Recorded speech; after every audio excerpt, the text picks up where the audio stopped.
Inventory levels, whether traditional or in a just-in-time environment, are absolutely critical to manage at both the aggregate and item levels.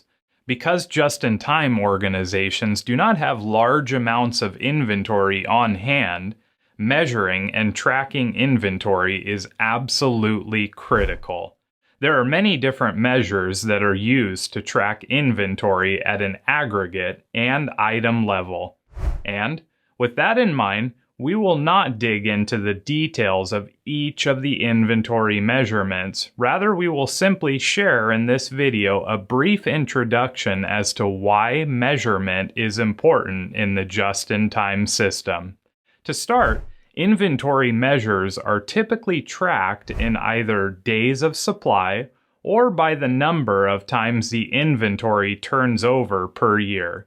For example, a critical measurement to track as part of the just-in-time system is inventory turnover.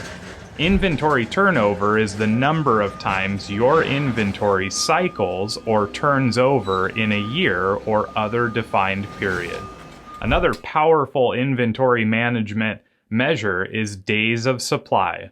The Apex Dictionary 15th edition defines days of supply as an inventory on-hand metric converted from units to how long the units will last.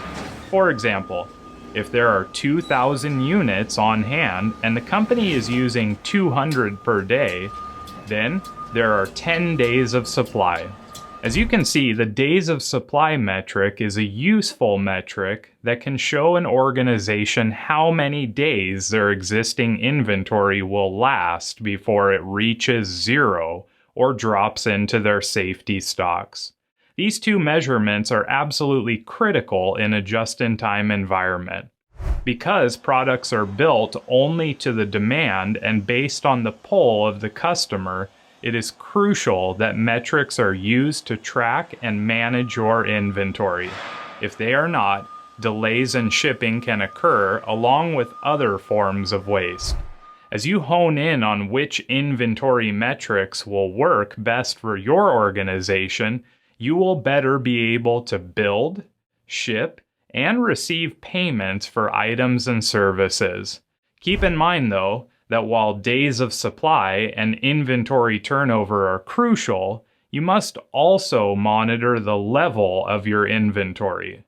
Remember, just-in-time seeks to have the right part at the right time and in the right place. Everything is built just in time, which means you will have minimal buffers on hand.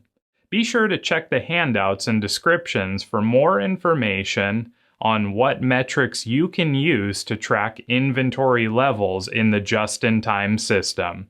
We'll see you in the next module.